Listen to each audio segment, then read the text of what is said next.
తొందరగా నగరం వెళ్ళి వజ్రాన్ని అమ్ముకొని వద్దాం. కనీస పక్షం 50,000 నవ్వుదాం. సంతాజీ కొంచెం చుట్టుపక్కల చూసుకొని మాట్లాడు.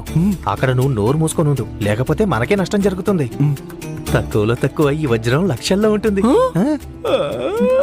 అయితే మన లక్షాధికారులం అయిపోతాం పంతాజీ. అవును సంతాజీ. పద, పద, పద. సర్కార్, మీ పనికి మాలిన సేవకులు ఇద్దరు ఇక్కడేం చేస్తున్నారు? అచ్చోసిన ఆంబోతులు కదా ఎక్కడైనా తిరుగుతారు, కానీ నేను మీరు తోడేలు సర్కార్. హరి ఓం.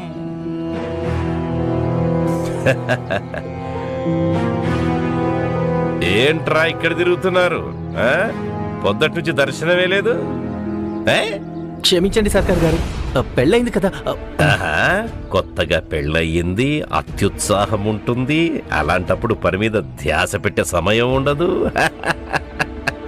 అందుకేగా పాపమని క్షమించేస్తున్నా. నువ్వేంట్రా అంటున్నావు? ఈడికైతే పెళ్ళయింది, నీకేమైంది? నువ్వెందుకు పనిలోకి రావట్లేదు? పైగా చెప్పను కూడా చెప్పలేదు. నడు పనిలోకి పద. సర్కార్ సర్కార్ గారు, అది ఈ రోజు సుధాని కులదేవత ఆలయానికి తీసుకువెళ్తున్నాను.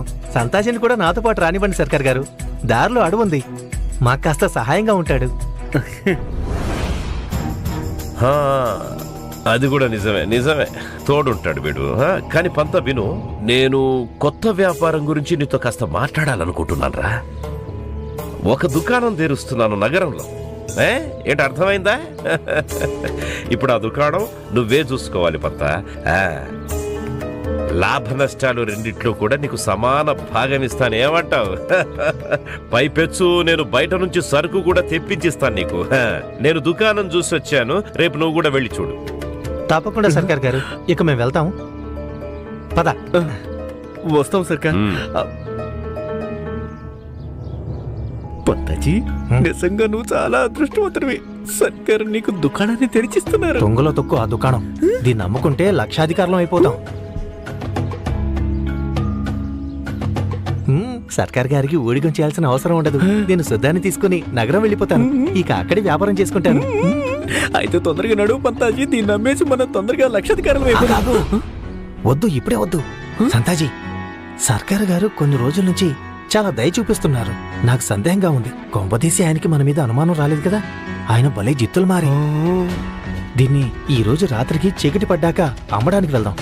ఇప్పుడు దీన్ని తిరిగి ఇంట్లోనే పెట్టేద్దాం. సర్కార్, వీళ్ళిద్దరూ ఖచ్చితంగా ఏదో గూడుపుటాన్ని చేస్తున్నారు. వాళ్ళ ముఖాల్లో ఏదో కంగారు స్పష్టంగా కనిపిస్తోంది. తెలుసునయ్యా. లేకపోతే దుకాణం పేరు వినగానే ఎగిరి గంతేసి వీళ్ళిద్దరు నన్ను పొగడ్తలతో ముంచెత్తాలి. అయినా ఇలా ఉన్నారంటే వీళ్ళిద్దరూ ఖచ్చితంగా నా దగ్గర ఏదో దాచిపెడుతున్నారు.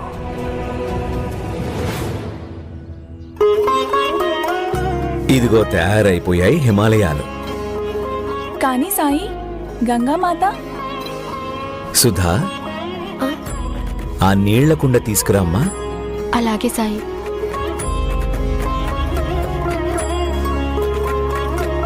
సుధా అంటే అమృతం అని అర్థం. ఇక అమృతం పవిత్రమైనది కాబట్టి పవిత్రమైన గంగామాత సుధా చేత్తోనే ప్రవహించటం మంచిదిగా. సుధా, ఇక్కడ నీళ్లు పోయి మెల్లమెల్లగా.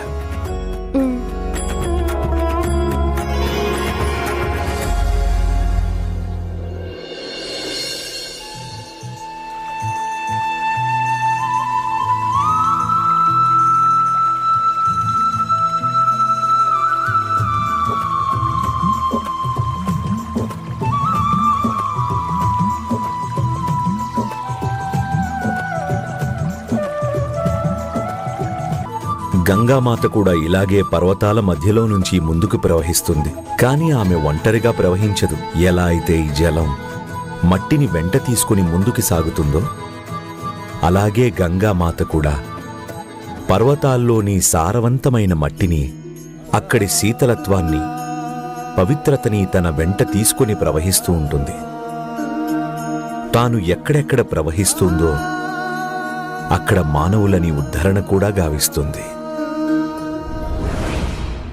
పిల్లలు, ఇంక మీరందరూ ఆడుకోండి.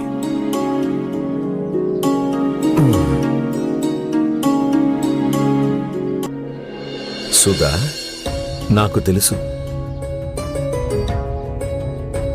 నీ మనసులో చాలా ప్రశ్నలున్నాయి, కానీ ఎక్కువగా ఆలోచించకు. బహుశా నీ పేరులాగానే నీ యాత్ర కూడా గంగామాత యాత్ర లాంటిదే కావచ్చు.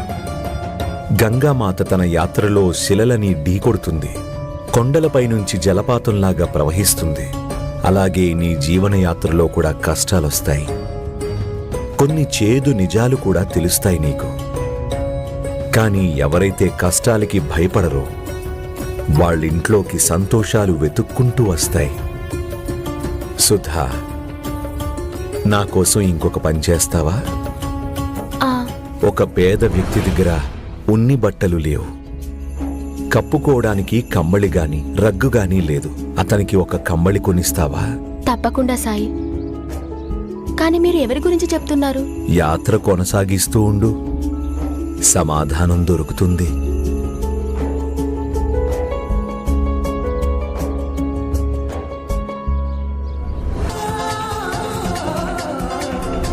ఆయన దగ్గర అద్దె డబ్బులు లేవంట, అందుకే సాయం అడుగుతున్నాడు.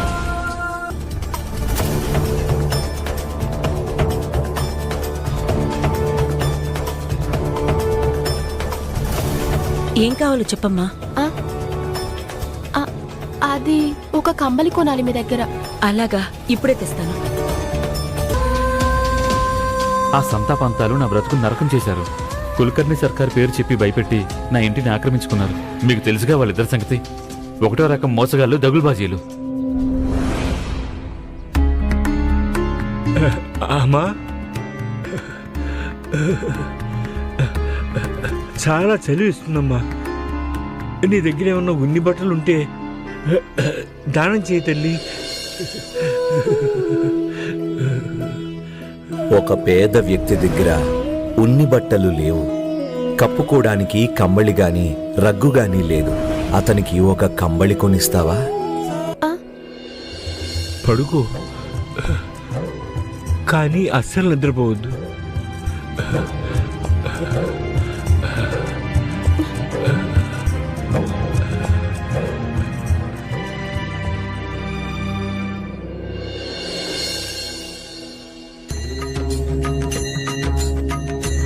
విన్నావు, కానీ వినలేదు.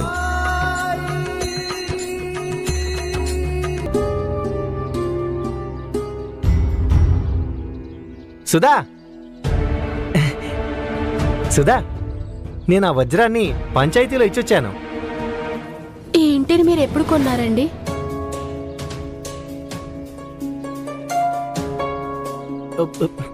చాలా సంవత్సరాల క్రితం. ఇది చెప్పు, వంట ఏం చేశావు? బాగా ఆకలేస్తుంది. నేను మిమ్మల్ని ముందు కూడా అడిగాను, మీరు నా దగ్గర ఏమైనా దాస్తున్నారా అని. కానీ మీరు నా ముఖం మీదే నాతో అబద్ధం చెప్పారు. అబద్ధమా? నీతో అబద్ధం ఎందుకు చెప్తాను? సుధా, అసలు ఏమైంది నీకు? నాకు నిజం తెలిసిపోయింది. ఈ ఇల్లు మీది కాదని, ఇది అద్దె ఇల్లని. కాదు, నీకెవరు? చాలా ఆపండి. ఇక ఇప్పుడైనా నాకు అబద్ధాలు చెప్పడం ఆపండి. సుధా, ఎవరు చెప్పారు ఇవన్నీ? సాయినా? ఎవరు చెప్పారు అది ముఖ్యం కాదండి, ఇది ముఖ్యం అవుతుంది. మీరు నాకు అబద్ధం చెప్పారు. అరే, నువ్వెలా కోపడుతున్నావంటే ఈ పెళ్లి నన్ను చూసి కాదు, నా ఇంటిని చూసి చేసుకున్నట్టు. ఇక్కడ విషయం ఇంటి గురించి కాదు, నేను నిజం అబద్ధం గురించి మాట్లాడుతున్నాను. నేనేమి అబద్ధం చెప్పలేదు, నేను నిజమే చెప్తున్నాను.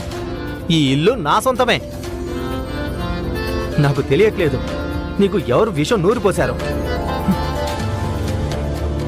అయినా నీకు నా మీద నమ్మకం ఉండాలి. ఊరిలో చాలా మంది నన్ను చూసి కుళ్ళుకుంటారు. ఎందుకంటే నేను పేదవాళ్ళకి సహాయం చేస్తాను, మానవ సేవ చేస్తాను. నేను మంచివాణ్ణి. అందుకే చెడ్డవాళ్ళు మంచివాళ్ల దారిలో ముళ్ళవుతారు.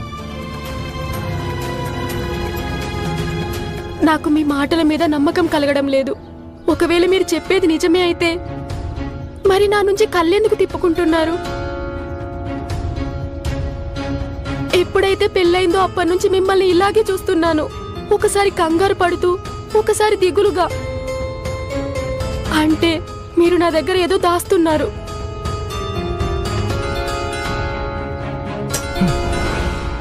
నేనెందుకు దాస్తాను? ఏది ఉన్నా నీ ఎదురుగానే ఉంది. నాకు చాలా బాధగా ఉంది. నీకు నా మీద కంటే వేరే వాళ్ళ మాటల మీద ఎక్కువ నమ్మకం ఉంది. సరే, అలా అయితే ఇంటి కాగితాలు చూపించండి. మరి కొనేటప్పుడు ఏదైనా రాతపూర్వకంగా ఉండే ఉంటుంది కదా. నా మాట మీద కంటే ఎక్కువ కాగితాల మీద నమ్మకం ఉందా? సరే, చూపిస్తాను. నేను ఆ దస్తావేజులు నగరంలో పెట్టాను. ఒకచోట భద్రపరిచాను. అక్కడ బ్యాంక్ ఉంటుందిగా, దాంట్లో. రేపు ఒక్కరోజు ఆగు. నేను నీ ప్రశ్నలన్నిటికీ జవాబులు చెప్తాను. ఈ రోజు రాత్రి నేను ఒక పని మీద వెళ్ళాలి.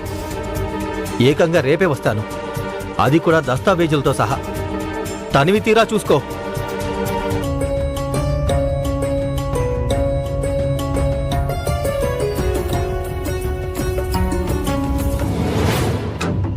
వజ్రాన్ని అమ్ముకొని మనం లక్షాధికారులం అయిపోదాం. నేను సుధాతో కలిసి హాయిగా జీవితం గడుపుతాను. నగరంలో ఒక ఇల్లు కొంటాను. ఆ ఇంటి కాగితాలు సుధకు చూపిస్తాను. పంతాజీ, నేను కూడా చదువుదనిలాంటి ఒక మంచి అమ్మాయిని పెళ్లి చేసుకుని ఓ ఇంటి వాడిని అయిపోతాను అంతే.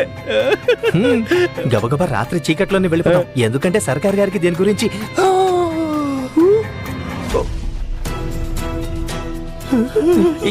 ఏమైంది పంతాజీ? ఏదో పెద్ద భూతాన్ని చూసినట్టుగా అలా చేస్తున్నావేంటి? భూతాన్ని చూసినా బాగుండేది సంతాజీ.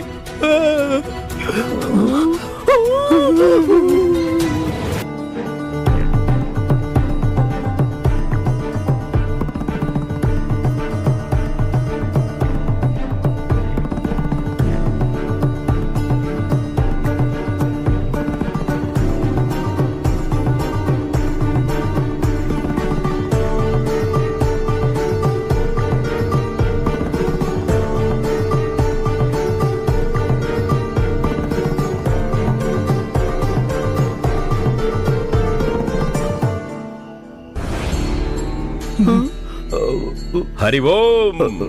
ఆ?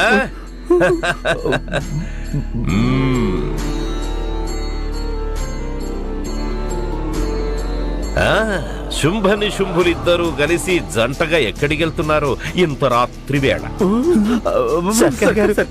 క్షమించండి సర్కార్.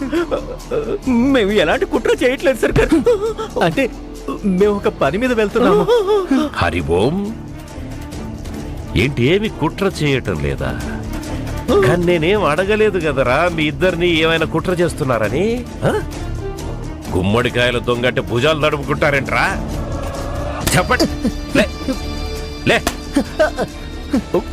అరే, మీరిద్దరు పట్టపగలే ఏమీ చెయ్యరు.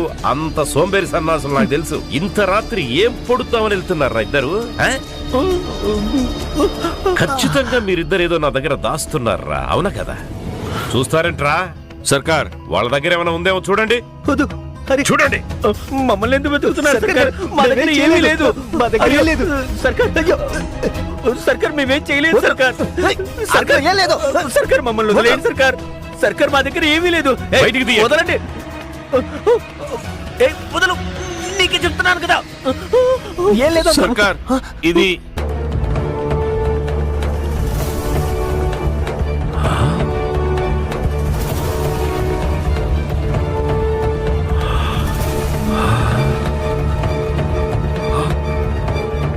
బాబోయ్, ఇంత పెద్ద వజ్రమా?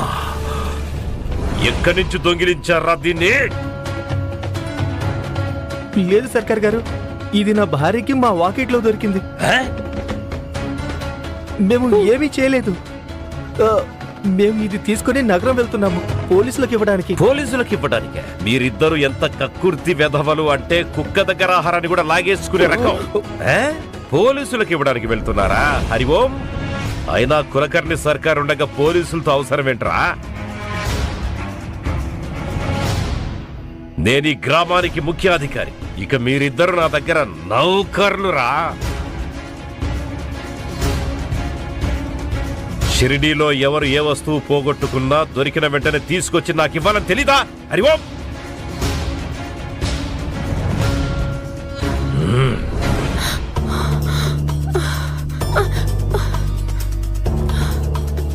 ఈయన కులకర్ణి సర్కారా? కానీ ఆ రోజు ఉన్నది వేరే అతను కదా.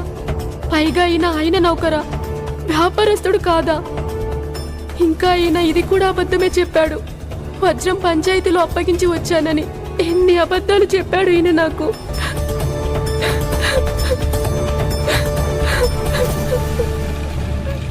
అదృష్టవశాత్తు నేను మీ ఇద్దరికి ఇక్కడే కలిసా. నీకు నగరం వెళ్లే కష్టం తప్పిందిరా, అవునా కదా? ఇప్పుడు దీన్ని నేను తీసుకెళ్తా. దీని అసలు యజమాని దగ్గరికి దీన్ని చేరవేస్తా. హరి ఓం. కానీ సర్కార్ గారు, ఒకవేళ యజమాని దొరకకపోతే నేనే ఉంచుకుంటా. అరే, ఇది షిరిడీలో దొరికిన వస్తువురా. నేను ఈ గ్రామ ముఖ్యాధికారి. దీన్ని నేను మన షిరిడి సంక్షేమం కోసమే ఉపయోగిస్తాను. హరి ఓం. దీన్ని అమ్ముకొని సొమ్ము మొత్తం ఈయనే మింగేస్తాడు.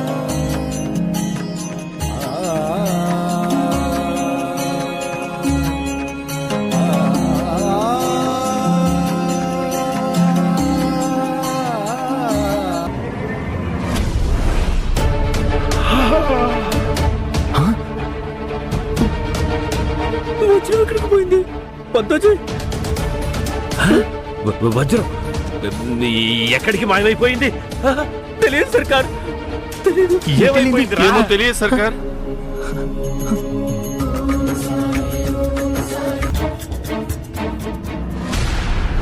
ఇది నీ చమత్కారమా బైరాగి?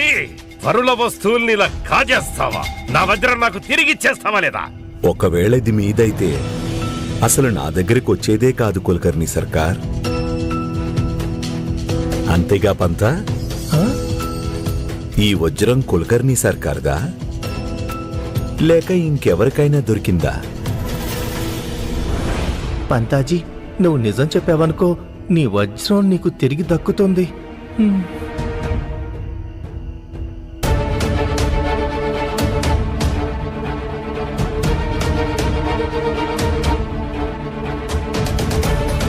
మరి మీరెందుకు బాధపడుతున్నారు కులకర్ణి సర్కార్?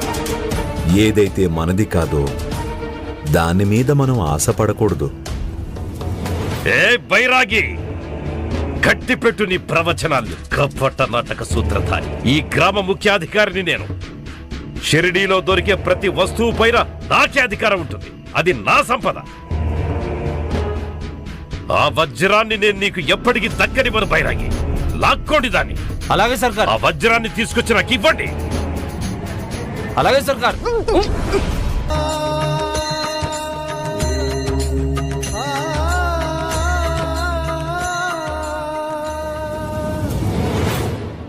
కులకర్ణి సర్కార్, ఈ వజ్రం మీది కాదు, అందుకని మీకు ఇవ్వటం కుదరదు. ఇది ఒక ముఖ్యమైన కార్యం నిమిత్తం పంతా జీవితంలోకొచ్చింది. ఇప్పుడు ఆ కార్యం పూర్తయిపోయింది. అందుకే దీన్ని తిరిగి తీసుకెళ్ళిపోతున్నాను. రాముడు మీకు మేలు చేయాలి.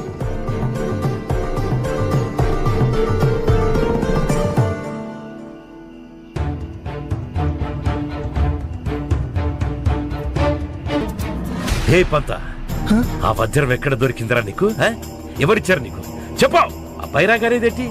కొంపదీసి నువ్వు అతడితో కుమ్మక్కయ్యావా? లేదు సర్కార్ గారు, ఆ బైరాగి నా భార్యని తన వశం చేసుకోవాలనుకుంటున్నాడు. మన చిన్న సర్కార్ గారిని చేసినట్టుగా అతను అలాంటి ఎత్తులే వేస్తున్నాడు సర్కార్ గారు. ఓయ్, అతడితో జాగ్రత్తగా ఉండాలని తెలీదా? అయినా మీ ఇద్దరికి చాలా అలుసిచ్చానురా నేను. పని దొంగలైపోయారు ఇద్దరు. నాతో రండి. ఈరోజు రాత్రంతా పొలానికి కాపలాగాయాలి మీరు. నడవండి.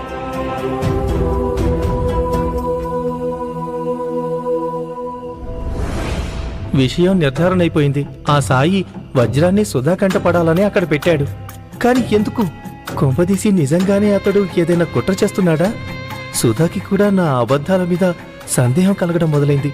పైగా నేను సుధాకి చెప్పాను నేను తనకి ఇంటి దస్తావేజులు చూపిస్తానని. వజ్రం అమ్మలేకపోయాను, డబ్బులు తేలేకపోయాను. ఇప్పుడు నేను తనకి ఏమి చెప్పాలి?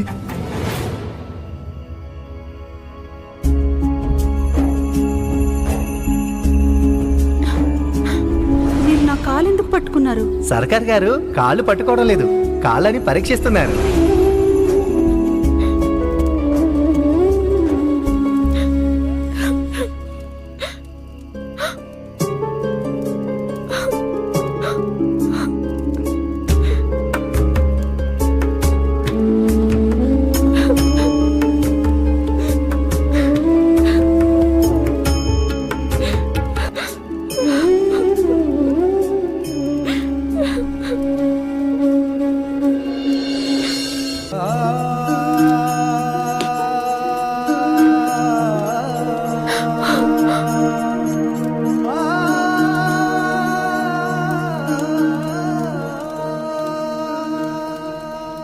ఈ వజ్రం యొక్క ప్రయోజనం నెరవేరిపోయింది.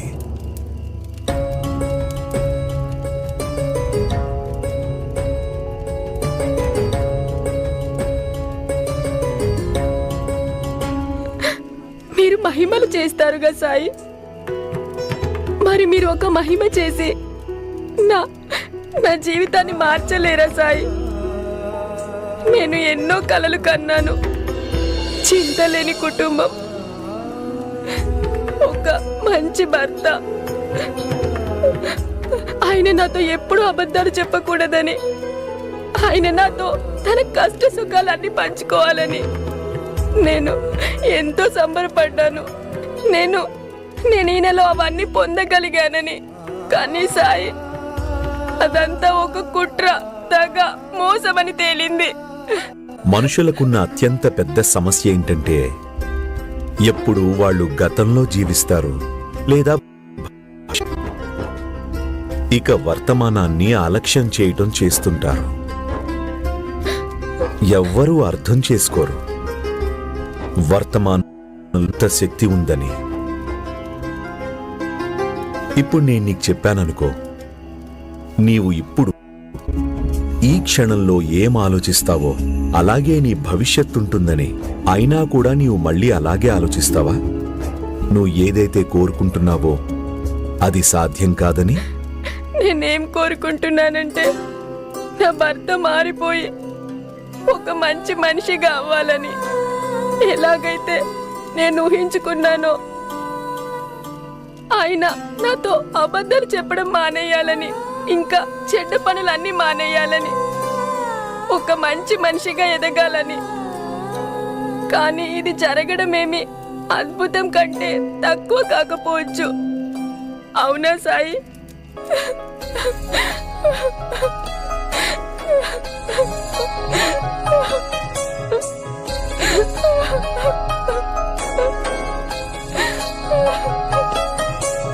నువ్వు అద్భుతం గురించి మాట్లాడుతున్నావు కదా.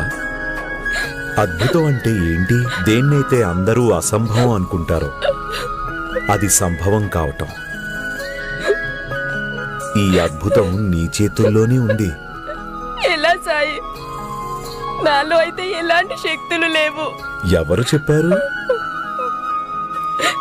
సరే, అది వదిలే. నీకు గుర్తుందా, చిన్నతనంలో నువ్వు చాలా అబద్ధాలు ఆడుతూ ఉండేదానివి.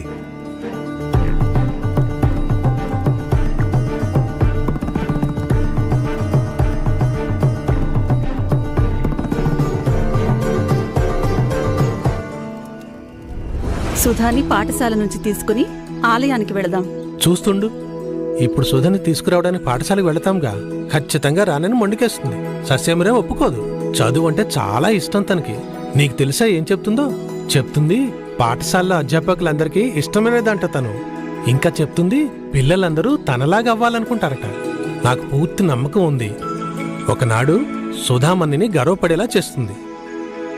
ఇంకా గట్టిగా.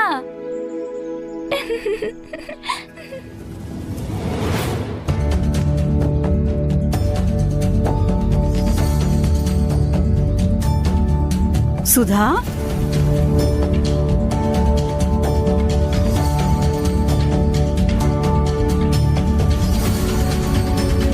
సుధా, నువ్వు ఇక్కడేం చేస్తున్నావు? నువ్వు పాఠశాలకు వెళ్ళావుగా? బాబాయ్ దీని రోజు ఇక్కడ ఆడుకోవడానికి వస్తుంది, పాఠశాలకి వెళ్ళదు. తను చెప్పింది తనకి పాఠశాల అంటే అసలు ఇష్టం ఉండదట. సుధా, నాన్న మీరు నన్ను క్షమించండి. సుధా, నువ్వు అబద్ధం ఎందుకు చెప్పావు? నాన్న పాఠశాలలో సరిగ్గా చదువు ఎక్కడం లేదు నాకు. గురువుగారు ఏదైతే నేర్పిస్తుంటారో అది నాకు బొత్తిగా అర్థం అవ్వదు. ఆయన్ని మళ్ళీ మళ్ళీ చెప్పమని అడిగితే కోప్పడుతున్నారు. అందుకే పిల్లలందరూ నన్ను చూసి నవ్వుతున్నారు. ఇంకా నన్ను తరగతిలో అందరికన్నా మొద్దు పిల్ల అని పిలుస్తున్నారు. మీరు కూడా పనిలో మునిగిపోయి ఉంటారు. అందుకే నేను ఎవరిని అడగలేకపోతున్నాను. నాకు పాఠశాలకి కూడా వెళ్ళబుద్ధి అవటం లేదు. అందుకే మీకు అబద్ధం చెప్పి నేను ఇక్కడికి వస్తున్నాను.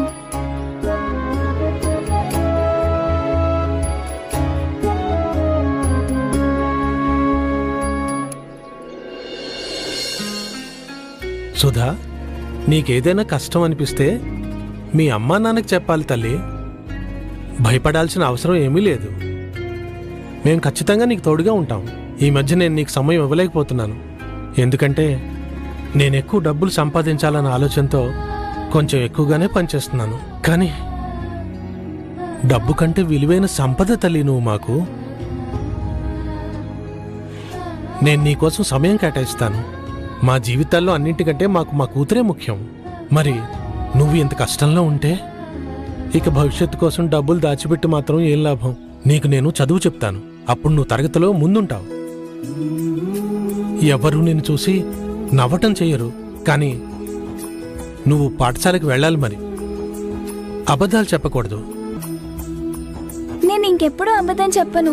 నేను ఎప్పుడు మీ మనసుని బాధ పెట్టను. నేను ఒట్టేస్తున్నాను.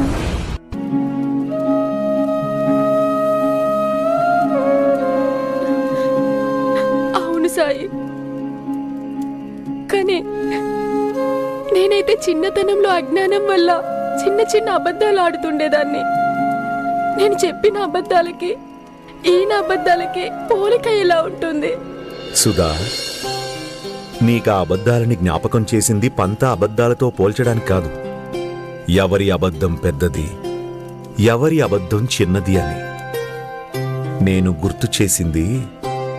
ఎందుకంటే నువ్వు చూస్తావని నీ తల్లిదండ్రులు ఏ విధంగా సమస్యలని ఎదుర్కొన్నారు. మనుషులు ఎప్పుడైతే తమ తప్పులని తాము స్వీకరించడానికి ఇష్టపడరో అప్పుడే వాళ్ళు అబద్ధాలు చెప్తుంటారు. ఎవరు స్వీకరిస్తారో తెలుసా? ఎవరికైతే తమ పైన తమకి నమ్మకం ఉంటుందో. ఇక ఎక్కడైతే నమ్మకం ఉంటుందో సత్యం కేవలం అక్కడే ఉంటుంది. దీనిలో వేరే వ్యక్తి మీద కోపం తెచ్చుకొని వాళ్ల మీద నిష్ఠూరం ఆడి వాళ్ల ఆత్మవిశ్వాసాన్ని మరింత దెబ్బతీస్తాం. మనం అనుకుంటూ ఉంటాం మన కోపం వల్ల వారిలో భయం పుట్టుకొస్తుందని. అప్పుడు వాళ్ళు అబద్ధాలు ఆడటం మానేస్తారని. కానీ నిజం చెప్పే అలవాటు భయం వల్ల పుట్టుకురాదు సుధా. సత్యాన్ని స్వీకరించడం కోసం మనిషికి ధైర్యం కావాలి. మరి సుధా, ఆ ధైర్యం వాళ్లకి ఎలా వస్తుంది? ఒకవేళ వాళ్ల సొంత వాళ్లే వాళ్లకి అండగా లేనప్పుడు. అందుకే అలాంటి వ్యక్తుల పట్ల సామరస్యంగా సహనంగా ఉండాలి. ఎలా అయితే ఆ రోజు మీ నాన్న నిన్ను కోప్పడలేదు, నిన్ను ప్రేమగా బుజ్జగించాడు. ఆయన ఇలా ఆలోచించలేదు. ఆయన కలలు కల్లలయ్యాయని, ప్రపంచం అంతమైపోయిందని. కానీ ఆయన నీకు నమ్మకం కలిగించాడు. ఇంకా సమయం మించిపోలేదని. నీ అబద్ధాలు చెప్పే అలవాటు నుంచి ముక్తి పొందటం కోసం ఆయన నిన్ను ఒంటరిగా వదిలేయలేదు. పైగా నీకు భరోసా ఇచ్చారు. ఆయన నీ సమస్యలో ప్రతి అడుగులో నీకు తోడుంటానని. ఇక ఆయన అలాగే చేశాడు కూడా. ఆయన అలా ప్రవర్తించిన కారణంగానే నీలో కొంత మార్పొచ్చింది. అదే సుధా అద్భుతం అంటే. ఒకే రోజులో చెడు అలవాట్లని మానుకోవటం. అసంభవం నుంచి సంభవం వైపు పయనం.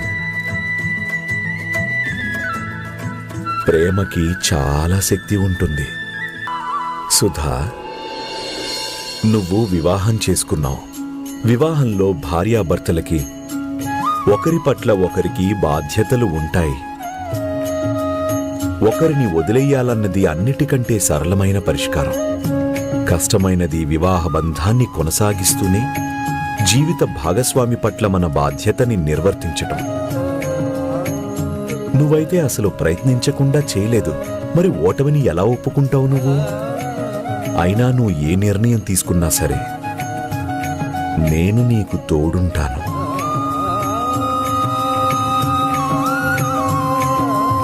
అయితే ఇది నిజంగా సంభవమా సాయి? అసంభవం కేవలం అది మాత్రమే. దేన్నైతే మనం అసంభవం అని అనుకుంటామో మిగతావన్నీ సంభవమే. సరే సాయి, నేను ఖచ్చితంగా ప్రయత్నం. హరి ఓం. ఇతను నాకు విశ్వాసపాత్రుడైన నౌకరు పంత.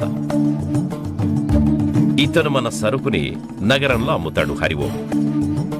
కానీ సర్కార్ గారు, ఇంతకీ సరుకేంటి? దొంగిలించిన సామాన్లు. దొంగిలించినవా? ఏ? ఏంట్రా అలా ఆశ్చర్యపోతున్నావు? ఎప్పుడు దొంగతనం చేయనట్ట? విను, ఈ వ్యాపారం లాభం ఉంటుంది. హరి ఓం. ఇన్ని రోజుల నుంచి సర్కార్ గారు నా మీద ఎందుకు దయ చూపారో అవుతుంది. దొంగ సరుకుని అమ్ముకోవడం కోసం నన్ను బలిపశువుని చేస్తున్నారు. ఏయ్, ఏం ఆలోచిస్తా? నువ్వు సంతోషంతో ఎగిరి గంతెయ్యాలి. ఇలాంటి ముఖ్యమైన పని కోసం నిన్నెంచుకున్నందుకు. నేను సంతోషమే సర్కార్ గారు, కానీ నాకు కేవలం ఈ విషయంలోనే భయంగా అనిపిస్తుంది. ఈ చట్టవిరుద్ధమైన పనిలో నేను దొరికిపోతే? ఎందుకు దొరికిపోతావురా? కులకర్ణి సర్కార్ నౌకరివి నువ్వు. నా పని చేస్తున్నావు, అలా ఎలా దొరికిపోతావు? ఒకవేళ అలా జరిగినా కూడా నేనున్నానుగా నిన్ను విడిపించడానికి. అబ్బో, ఇప్పటిదాకా ఎప్పుడు సమస్య వచ్చినా నింద మొత్తం నా నెత్తి మీద వేసేసి ఈయన మాత్రం తప్పించుకున్నాడు. కానీ ఇప్పుడేం చేయాలి? అవునంటే ఒక తంట, కాదంటే మరొక తంట. ఏంట్రా మళ్ళీ ఆలోచనలో పడ్డావు?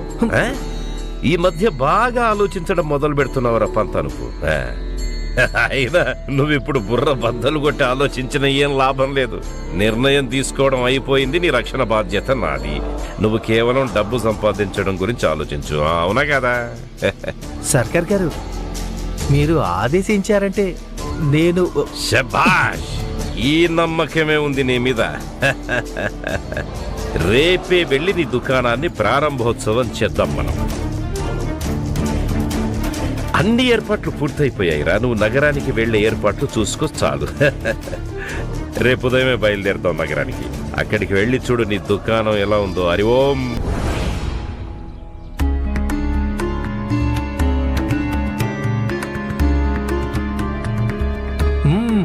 ఆహా సుధా, ఈరోజు వంట బ్రహ్మాండంగా చూసావు.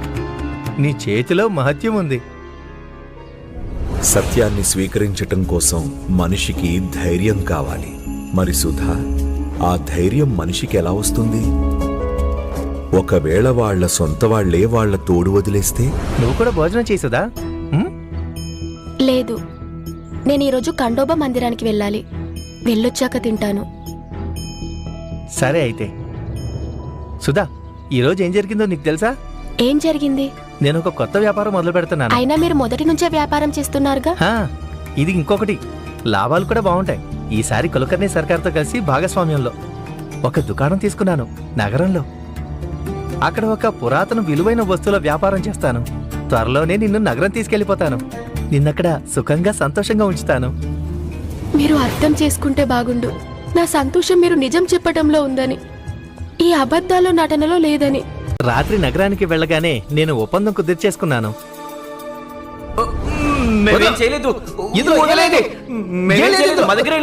సర్కార్, ఇది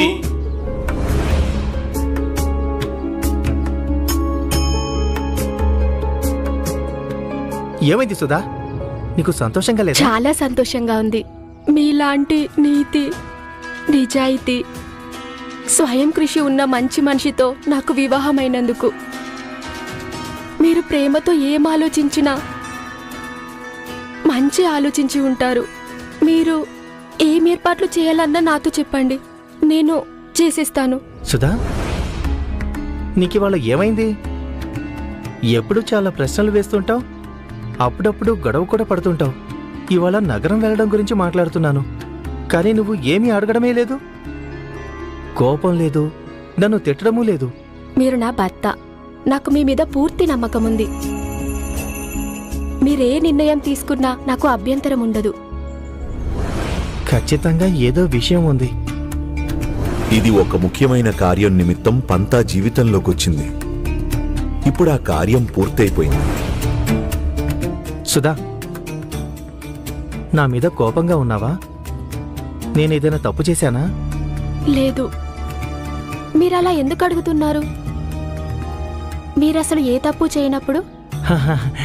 నిజాయితీగా పనిచేస్తున్నాను, అదే నీకు చెప్తున్నాను. నాకు మీ మీద పూర్తి నమ్మకం ఉంది. హా, మీకేమైనా డబ్బులు కావలసి వస్తే కొత్త వ్యాపారానికి అమ్మ నాకు పెళ్లి సమయంలో నగలిచ్చింది కదా, వాటిని మనము అమ్మేయొచ్చు. అది వద్దు, అవి నీ నగలు, అవి నీ దగ్గరే ఉండాలి. నువ్వు డబ్బుల గురించేం దిగులు పడకు. ఖచ్చితంగా ఏదో విషయం ఉంది సంతాజీ. సుధా నాతో ఎంతో గొడవ పడింది కాగితాల గురించి, కానీ నేను తిరిగెళ్ళాక తను అసలేమనలేదు. అది నేను నమ్మలేకపోతున్నాను. ఈ పాదును చూస్తున్నారా?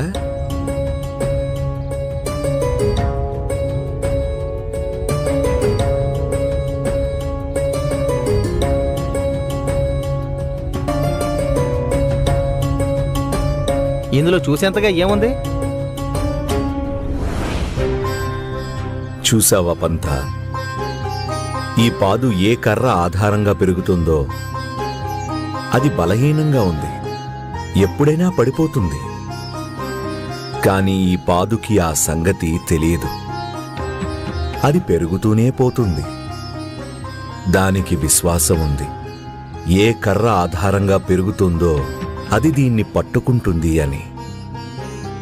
కానీ దానికి తెలియడం లేదు, ఏ కర్ర మీద ఇది నమ్మకం పెట్టుకుందో అది ఆ నమ్మకానికి అర్హురాలు కానే కాదని.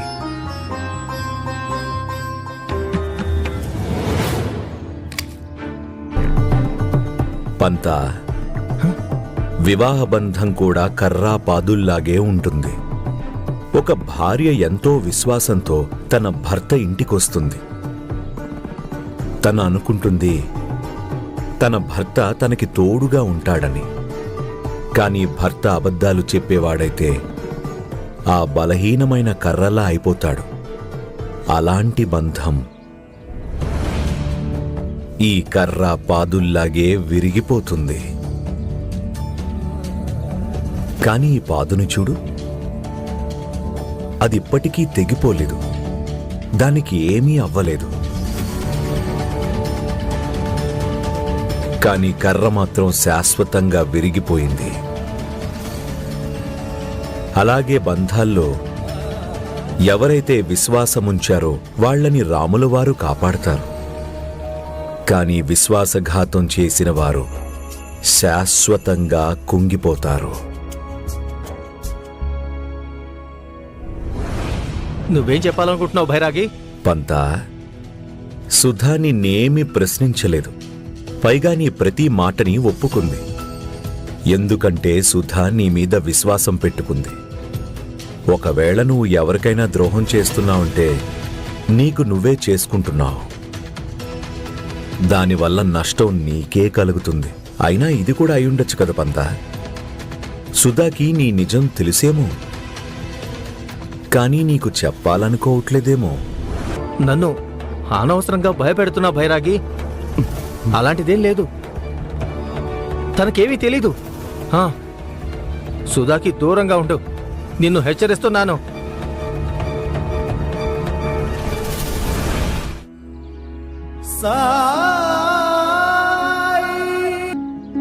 పంతాజీ, నువ్వు మరీ ఇంతగా ఆలోచించకు. ఈ బైరాగి ఊరికి నిన్ను అనవసరంగా భయపెడుతున్నాడు. కాస్త ఆలోచించు. ఒకవేళ ఇతను సుధవోదనకి ఏమన్నా చెప్పాలనుకుంటే ఎప్పుడో చెప్పేసి ఉండేవాడు. అప్పుడు సుధవోదన నీ భోజనంలో విషయం కలిపి పెట్టేసి ఉండేది, అవునా కదా? లేదు,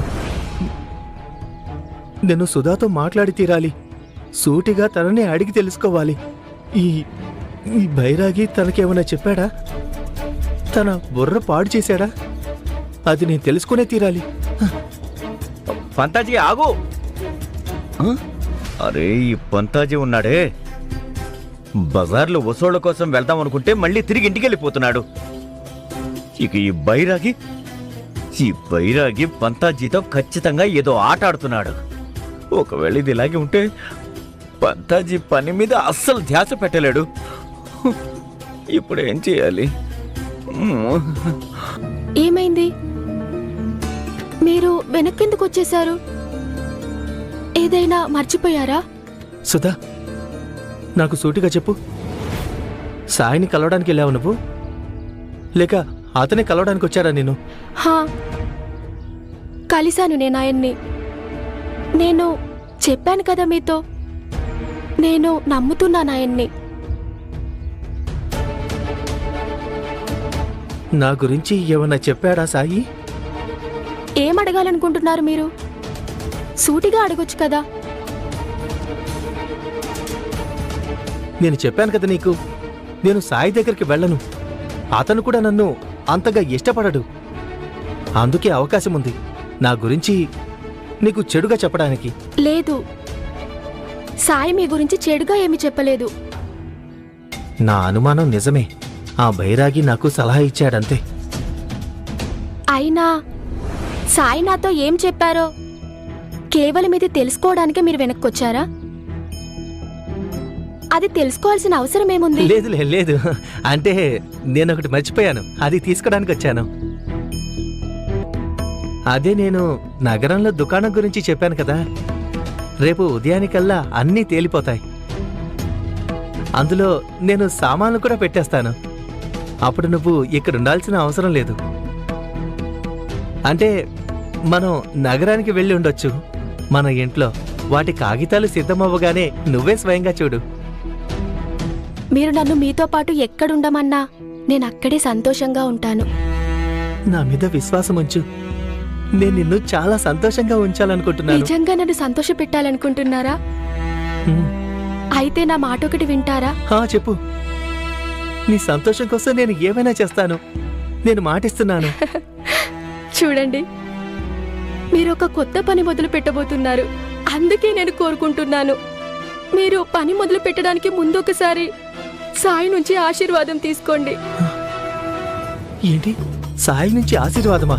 నువ్వలా ఎలా చెప్తున్నావు? అయినా నీకు తెలుసు కదా నాకు ఆ బైరాగి మీద విశ్వాసం లేదని. మీకు లేదు, కానీ నాకుంది కదా. ఒక్కసారి నా కోసం రావచ్చు కదా మీరు. చూడండి, నేను నిర్ణయం చేసుకున్నాను, నేనిక మిమ్మల్ని ఏ ప్రశ్నలు అడగకూడదని. అదే నేను నిన్న కూడా చేశాను. మీరేం చేసినా సరే నేను అదే నిజమని నమ్ముతాను. మరి మీరు నా తృప్తి కోసం ఇది కూడా చేయలేరా? మాటిచ్చి కూడా. కావాలంటే మీరు అనుకోండి, అక్కడికి షికార్కి వెళ్తున్నామని. నాకు అందులోనే సంతోషం దొరుకుతుంది. సరేలే, నువ్వు అడుగుతున్నావుగా. కానీ ఇదే మొదటిసారి, ఆఖరిసారి కూడా.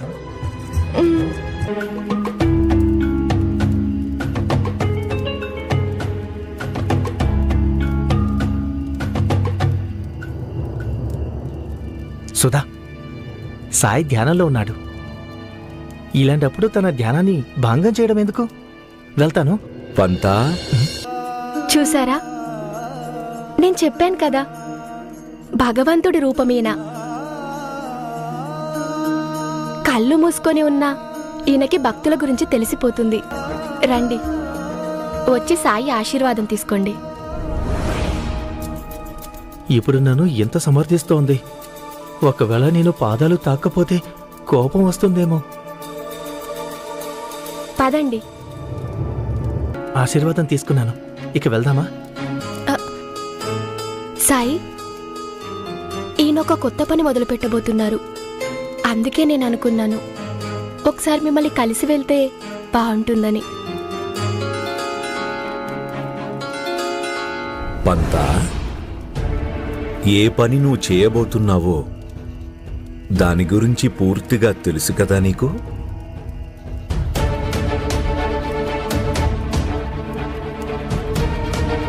ఏమైంది? ఏమీ తెలుసుకోకుండా నేను ఏ పని మొదలు పెట్టను.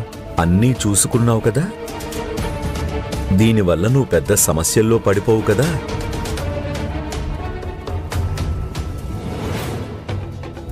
ఇతను మన సరుకుని నగరంలో అమ్ముతాడు హరిఓం. కానీ సర్కార్ గారు, సామాన్లు ఏముంటాయి? దొంగిలించిన సామాన్లు. ఏంటి దొంగిలించినవా? ఏమైంది? మీరు భయపడుతున్నారెందుకు? సాయి, మీరు అలా ఎందుకు అడిగారు? నేనంతగా ఏమీ అడగలేదు, దానికి పంతా జవాబు చెప్పలేకపోవడానికి. జవాబు ఎందుకు చెప్పలేను? చెప్పగలను. కానీ నేనెందుకు మౌనంగా ఉన్నానంటే ఇతను ప్రతి చిన్న విషయాన్ని తిప్పి తిప్పి చూపిస్తుంటాడు. దాంతో వినేవాళ్ల మనసులో సందేహం కలగాలని. చూసావా, నిన్ను కంగారు పెట్టాడు కదా. ఆయన ఇలాంటి మాటలు మాట్లాడి సుధాకి నాకు మధ్య సమస్యలు సృష్టిస్తున్నారు మీరు. పద, ఆశీర్వాదం తీసేసుకున్నాను కదా, ఇక వెళ్ళిపోదాం. పంతా, నేను కేవలం నిన్నొక సాదాసీదా ప్రశ్న అడిగాను. దానికి జవాబైతే ఆ అని కూడా చెప్పొచ్చు, లేదంటే కాదని. దానికి నువ్వు ఎందుకంత కంగారు పడుతున్నావు? సుధా, నువ్వు చెప్పావు కదా అని ఇక్కడికి వచ్చాను. సాయి పాదాలు పట్టుకొని ఆశీర్వాదం కూడా తీసుకున్నాను. నీ మాటకి మర్యాద ఇచ్చాను. ఇక నేను వెళ్తాను, కాస్త పనుంది. అయినా ఏ జవాబు ఇవ్వాలన్నా అది నేను నీకిస్తాను, ఇతనికి కాదు. సుధా, అద్భుతాలు సాధ్యమే, వాటిని నువ్వు కూడా చేయగలవు. కేవలం శ్రద్ధతో, సబూరితో ఉండాలి.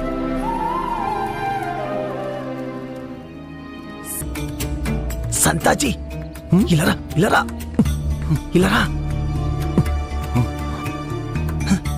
సంతాజీ, మతిగాని చెడిపోయిందా నీకు? ఈ బట్టల్లో ఇక్కడేం చేస్తున్నావు? సుధా చూసిందంటే ఏమనుకుంటుంది? నేను తనకేం జవాబివ్వాలి? నా నౌకరు రాజులా తయారై తిరుగుతున్నాడనా? శాంతంగా ఉండు పంతాజీ. సుధ వదిన అసలు ఏమీ అనదు. ఎందుకంటే వదినే స్వయంగా నాకు ఈ బట్టలు ఇచ్చింది. ఏంటి? ఈ రోజు ఉదయం సుధ వదిన నా దగ్గరకు వచ్చి నాతో ఏమన్నదంటే, ఆయన మిమ్మల్ని స్నేహితుడు అనుకుంటున్నప్పుడు మీరు ఇలాంటి బట్టలు ఎందుకు వేసుకుంటున్నారు? ఆయన అసలు మిమ్మల్ని నౌకరని అనుకోరు. మరి మీరు నౌకర్లాగా ఎందుకుంటారు? ఇవి తీసుకోండి, ఈ బట్టలు మీకోసమే. తీసుకోండి. ఇవాల్టి నుంచి మీరు మా ఇంటి సభ్యుడిగానే ఉంటారు. నాకు తెలుసు, నా వల్ల మీరు బయట పడుకోవాల్సి వస్తుంది కదా. అందుకే నేను మీకోసం వేరొక గది సిద్ధం చేశాను, మా ఇంట్లోనే. ఇక మీరు అక్కడే ఉండండి. నిజంగానా? ఏమైనా పంతాజీ, నువ్వు పూర్వజన్మలో ఏం పుణ్యం చేసుకున్నావో తెలియదు గాని వదిన లాంటి ఉత్తమ ఇల్లాలు నీకు భార్యగా దొరికింది. వదిన ఎంత మంచిదంటే నాకు నిన్ను చూస్తుంటేనే అసూయగా ఉంది. ఎందుకు? నీకు ఎంత మంచి భార్య దొరికింది కదా. రేపు నాకు పెళ్ళి నాకు ఇలాంటి మంచి భార్య దొరుకుతుందో లేదో.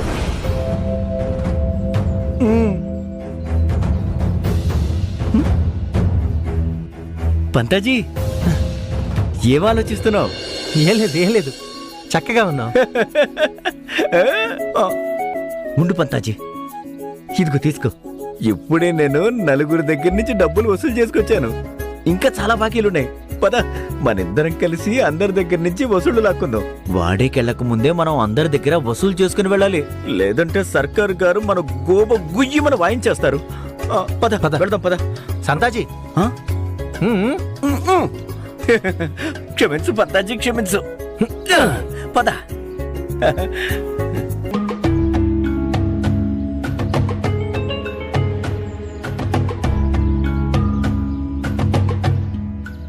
నేను సంతోషంగా ఉన్నాను, చాలా సంతోషంగా ఉంది. మీలాంటి నీతి, నిజాయితీ, స్వయం కృషి ఉన్న వ్యక్తితో నాకు వివాహమైనందుకు.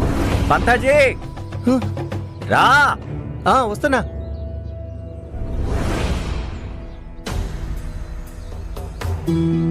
సాయి సాయి సాయి సాయి. రాముడు మీకు మేలు చేయాలి. సాయి, మా రైతులందరికీ ఇప్పుడు మీ సహాయం అవసరం.